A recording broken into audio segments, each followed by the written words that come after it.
this 25-pound package is a 12-foot kayak. Want to know how you go from an idea in your head to an actual shipping product that can take people on the water, in the bay, in the ocean? So cool. We talked to the founder, Anton Wilson of Oru Kayaks, about how he made his idea come to life. This Techzilla Maker Faire coverage is powered by Toyota. Let's go places. Anton Willis, Oru Kayaks, one of the coolest Kickstarter projects I've ever seen, probably because I like playing in the water. How do you end up with a folding kayak? Well, it all started a few years ago. I moved into a studio apartment and had to put my kayak in storage. And at the same time, I read this magazine article about origami and just started wondering if I could actually design a kayak that would fold up like a piece of paper. And I noticed, I believe you started this out of the tech space. Did you start with actual cardboard models? Yeah, I actually did start with paper models.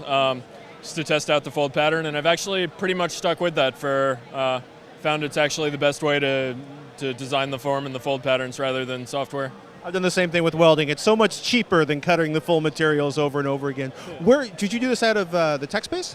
Yeah, I started this actually before Tech Shop opened in San Francisco, but as soon as they opened that location, I joined, and for the last couple of years, it's been a huge resource for getting this off the ground. So how many design evolutions did you go through on this? There have been about 25 design iterations. How many have hit the water? All of them have hit the water. The first one sank. Since that, they've all floated. This is a good progression. Yeah. So I'm curious, it's 25 pounds, 12 feet long. What's the weight capacity? The weight capacity is about 300 pounds. We've actually, we've had 430, but that was 3 people standing on it, so we wouldn't really recommend that most of the time. Not the normal, it's not a stand-up paddleboard. No, that's... It's a little long for a squirt boat, little short for an open ocean boat. Is this like the classic lake, river, bay touring kayak? Yeah, it's primarily a sort of rec touring hybrid for flatter water. But that said, it performs quite well on moderate waves and surf. And in a way, it was designed for the San Francisco Bay, and that's a pretty great place for it. It's an awesome place. One of the people in the booth said they had actually done some whitewater kayaking with it, hit some rocks, no problems with it holding together? The form factor and just the hydrodynamics aren't designed for whitewater, so we wouldn't necessarily recommend that. But we did do testing as part of our durability testing, and it sailed through with flying colors. So, sweet. Yeah. What's it made out of?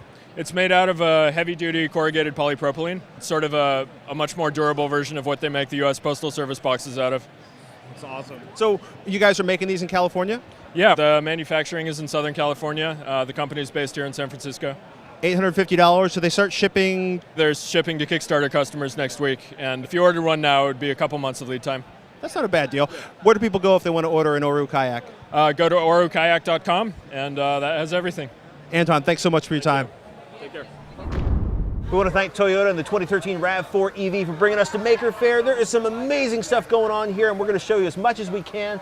And we want to take a look real quick at the 2013 RAV4 EV. Capacitive touchscreen controls, which means touch with a finger. You can set the AC up, change your radio station, and of course, 103-mile range, no emissions, all batteries, all the time. Seriously, all electric, all SUV. 2013 RAV4 EV. We want to thank Toyota for bringing Techzilla to Maker Faire.